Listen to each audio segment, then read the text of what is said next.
Good morning, and thanks so much for joining us on Leon County Today. I'm Angela Green, in for Shonda Knight. Sheriff, it has been a long year when we talk about where we've come with our mental health unit. Actually, this month was 1 year ago when we launched it. You're absolutely right, Angela, and I'm excited about the prospects for 2023. Obviously, we launched the mental health initiative with our deputies, working with social service providers, mental health providers in our community, as a means of not only improving the quality of life for our citizens, but also in a way in which we could stop the number of calls that we go to that aren't really police or law enforcement calls. And we've been somewhat successful with that. I had some pessimistic kind of thoughts when we first started in terms of how our deputies would receive it. And I'm happy to say to our citizens out there that our deputies embraced this idea. They have embraced it, and they're working together across various disciplines, trying to make sure that we provide these services to our citizens out there. And I think the citizens are deriving those benefits as well. I think perhaps the most important thing we've done going into 2023 is to see how we can get this more momentum going and get more citizens involved, and perhaps go back to the county commission and talk about how we can improve this by making it larger. And that's a big step, because when we talk about integrating behavioral health and law enforcement, this is something that we're seeing more and more of across the country. Absolutely. Well, because of COVID, we went through 3 years across this nation, across the world, where people had more anxiety, more depression than we've perhaps ever seen. And those had impacts in our community. And that's why it's so important, not only here in Tallahassee, but across this nation, that we engage in this different way of not looking at all of our situations in terms of people involved in crime, but looking at the health and well-being of our citizens out there. Well, definitely an exciting conversation, and I'm looking forward to hearing from those deputies who are in that unit, the counselor that's in that unit. Definitely a process there. I am absolutely waiting to hear from Paxton Rogers in terms of what he's been doing and working with the social service people out there, and I'm really excited about this. And yeah, the other big thing about this, you got to pick the right people. Absolutely. And we certainly have done that with Paxton. All right, well, coming up more, we'll talk about those lessons learned over the past year from our mental health unit and what's next to come. Stay with us. Welcome back. Joining me now is Deputy Paxton Rogers, who is a member of our mental health unit. You helped launch this whole initiative, Paxton. Yes, sir. Tell us about it, and how successful has it been, and what some of the hurdles you guys have come through over the year. Sheriff, first of all, thank you for the vision with coming up with the mental health unit. We certainly have been a positive one. Right now we have 3 teams. One team works from 8 a.m. to 4 p.m. The other one works from 1 p.m. to 9 p.m. and the other one works from 4 p.m. to midnight. Okay. One deputy, one counselor from Appalachia. Our calls are generated through the CDA, Consolidated Dispatch Agency, right. And those calls go out, of course, to patrol. And if we're, most of the time we're listening at the radio, then of course if it has that aspect, that mental health part of it, then we will respond automatically. Sometimes a call may go out, a theft, and they get there and they see, no, we don't have a theft, we just have someone who's in crisis, dealing with some type of mental health episode. And then they would summon us to, via phone or through the radio to whatever channel to respond to that scene. And then once we get there, we do the very best we can. It's been, it helps patrol out a lot, and it's, as like you said earlier, we didn't know how it was going to turn out.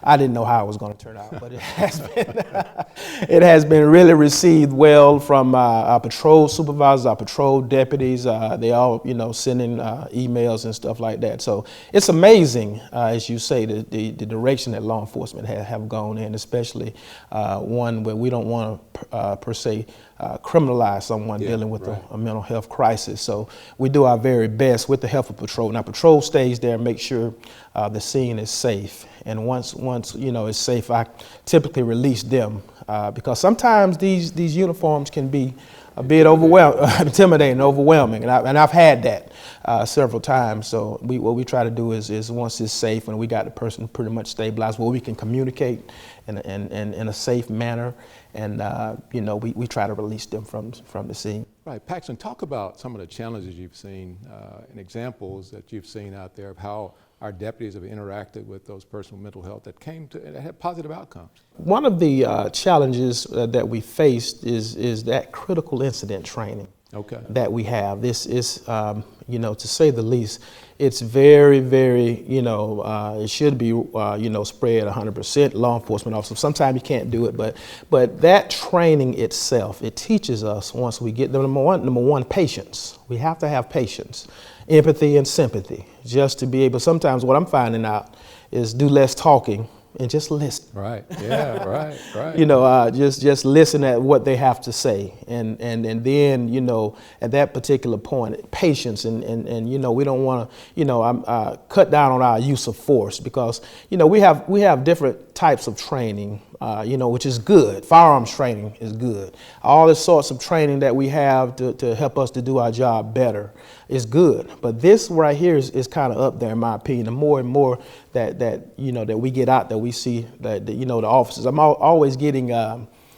emails from different caretakers on the job that the officers, patrol deputies, maybe it'd be 3 or 4 o'clock in the morning, but the patience that they have, several emails and several communications about how patient they were, the level of care that they experienced with them. So it's very, very, very, very good. Well, thank you, Paxton. One of the things I was concerned about when we kicked it off was whether or not we would be getting into somewhat competition with those social service providers out there. Have you seen any of that? No, we all work together. Appalachia has several intensive outpatient services that we refer. So we are all able. Sometimes I've gotten them and transported them up there, not just necessarily to be for a voluntary admission, but to social services. Had their loved ones or caretakers follow me to outpatient services, and we all work together.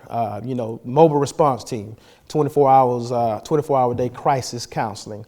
We often refer to them, give them the number so they can come out, and maybe not necessarily law enforcement, but just someone to talk to, and also those crisis counselors, some of them are licensed. They can initiate Baker Acts also. Man, fantastic job. I can't tell you how much we appreciate the job you and the team is doing. Yes, sir. Thank you, Deputy Rogers. Just ahead, we'll hear from one of our crisis response specialists and learn how you can help your loved one during a crisis before calling 911. Stay with us. We're back with Counselor Taylor Nance. Tell us a little bit about yourself and your profession, Taylor.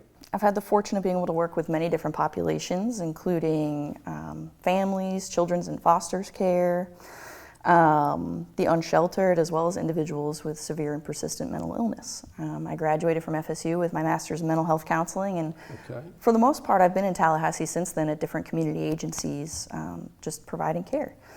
So what made you want to join the Leon County Sheriff's Office in this a new initiative we started, and to get out there and deal with mental health people alongside Leon County deputies? What made you want to do that?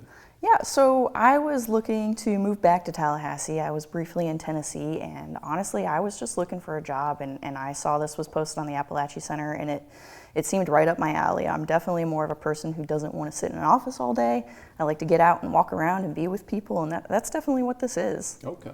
So what's been your experience out there as working with our deputies and working with mental health crises in our community? What's that been like for you, and what's it like to work with a deputy right there in a car and all types of hours? What's that like? It's primarily been a positive experience for me. It's unlike any work setting that I've been in so far. I'll definitely say that. I'm definitely, I don't know, it feels like I'm getting a lot of positive feedback from the community, from the clients that I'm working with, and I'm getting a lot of positive feedback from the deputies that I'm working with. There was definitely an adjustment period of riding with a deputy 40 hours a week, elbow to elbow all day long. Because I don't know, if you have a coworker and you're around them 40 hours a week, usually you have your office and you can kind of take a breather if you want a breather. But that's definitely not the case in this role. So you really got to be able to communicate clearly and honestly with somebody, and it's definitely formed a pretty tight bond. Yeah, on the read-in, I just talked about the fact that you can talk to our citizens out there about what they can do prior to a crisis. Talk about that for us. I think if somebody is not accustomed to interacting with somebody who is in a state of crisis, it can be really scary. And one of the first things that I would say is don't panic. Take a breath, because really one of the most helpful things you can do is just listen. have patience with that person, ask them some questions, try to figure out what's going on with them, and just really show that you're there and that you care. You know, if you've got a loved one who is actively in crisis, try to see if you can help them de-escalate a little bit. So that might be taking a walk, watching one of their favorite movies, or even just putting on one of their favorite songs, anything like that, because one of the most important things to realize is that it's not your job to fix anything when somebody's in crisis. We really just kind of want to help them get to that point where their normal coping skills are effective again.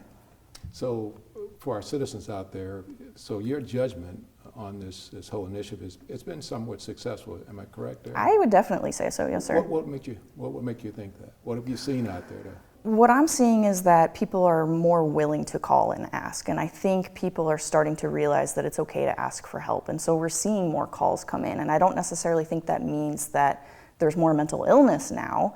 I just think people are more willing to do something about it and to ask for help when they don't know what else to do. Yeah. That's interesting. Now, I in the lead-in, I talked about the COVID crisis and the impacts that's had.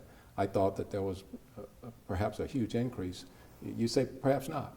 I think you're right on the money with the COVID crisis. I wasn't in Tallahassee when that was happening. I was in Tennessee working at a community mental health agency, and anxiety and depression skyrocketed. That is definitely an apt observation. Especially in kids who got pulled out of school or had to adjust to like Zoom school kind of stuff.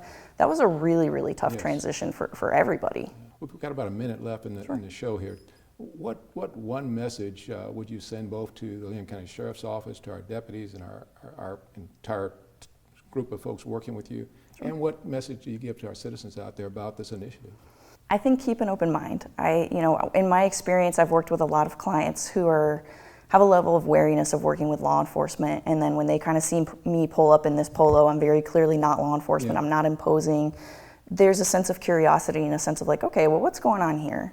So I definitely think just keep an open mind, because at the end of the day, we're all just here to help. Well, Taylor, I want to tell you, you've done a tremendous job, and I can't say enough about how important you are to the Leon County Sheriff's Office. Thank you for being on board. Thank you, sir. Coming up next, Deputy on Duty. We'll be right back. On this episode of Leon County Today's Deputy on Duty, we analyze evidence with Crime Scene Unit Detective Chris Smith. In crime scene, we will process until we find what we need to find. It's not just showing up to a scene and walking away. It's like going to a scene, gathering all our evidence, working our evidence. Back in 2011, Smith made a career change that would eventually lead him from banking to ballistics. Came out of banking and wanted to make change and do something for the community. How we can help folks, train folks, work with people. Initially a road patrol deputy, Smith went on to be involved with Homeland Security, but the Crime Scene Unit has been his mainstay since 2015. A typical day involves processing evidence, running calls for any kind of crime scene they need help on. Luckily, we have a team of folks that are trained up to work, and as a team, we take care of each crime scene. We've got the Siren Accolade tank that we super glue items, or we could black powder items. We have chemicals, we use lights, anything we can to pull prints and get DNA. At the moment, Smith utilizes the ALS, or Alternative Light Source Analyzer, to pull prints from a variety of items. So we use light, you can see, to see the different prints, and there's a print there. So the different wavelengths of light help us get the best print, and then we photograph it. And we send our photographs to the latent print examiner, and she takes a look at it and determines who it is. Smith has also been an integral part of LCSO's Hazardous Devices team for the past 4 years. Here he demonstrates the latest addition to the unit, the unmanned ground vehicle known as Andros FX. As an FBI-trained bomb tech, Smith is used to being prepared and all the constant training. He uses unique tools like this tank-tracked robot to respond to suspected explosive-related incidents. We used it on one scene recently, but not to disable any kind of device. It was used to help out with SWAT. Smith adds that if you're going to be a bomb tech, you cannot have any trepidation. We do all the training on all the things we can come up against. We build fake devices that beep, that that buzz. We use cell phones. We do suit work. So we train for a lot of things. So when it comes time, we're ready. Smith has always taken his role as a bomb tech seriously, but there's one lighter moment on the unit that is his fondest memory with the agency. We made Easter eggs for the blind. So what we did is just fabricated beepers inside the large Easter eggs. So when they put them out, they can just go towards the beep. So we had a team. The regional bomb team got together at State, and we sat down in the warehouse and we just made a bunch of them and had a big day. Feels great. I mean, people, with disabilities get an opportunity to go out and partake, and the families get to partake, and we as a team just love doing stuff like that. So anytime we can do it, it's good. Whether processing evidence in the crime scene unit or being deployed as part of the bomb squad, Smith truly knows the meaning of being all in.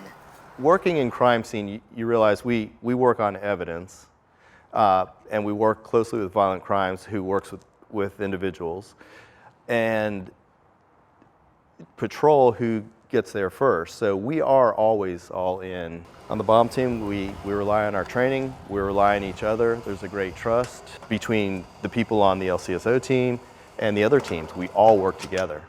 You absolutely have to have passion. This is a 24-hour unit. You're on call, and you're on call 24 hours a day, 7 days a week, 365 days a year. And with retirement right around the corner, Smith is trading one passion for another, spending more time with his wife and son. They're all opening up a local cafe. We're opening up a cafe in Midtown. So Ground Ops will be roasting coffee, we'll be baking fresh pastries and baked goods, and offering a safe place for people. Now, before his service ends with the Leon County Sheriff's Office, he's got some advice for those just coming on board or are considering it.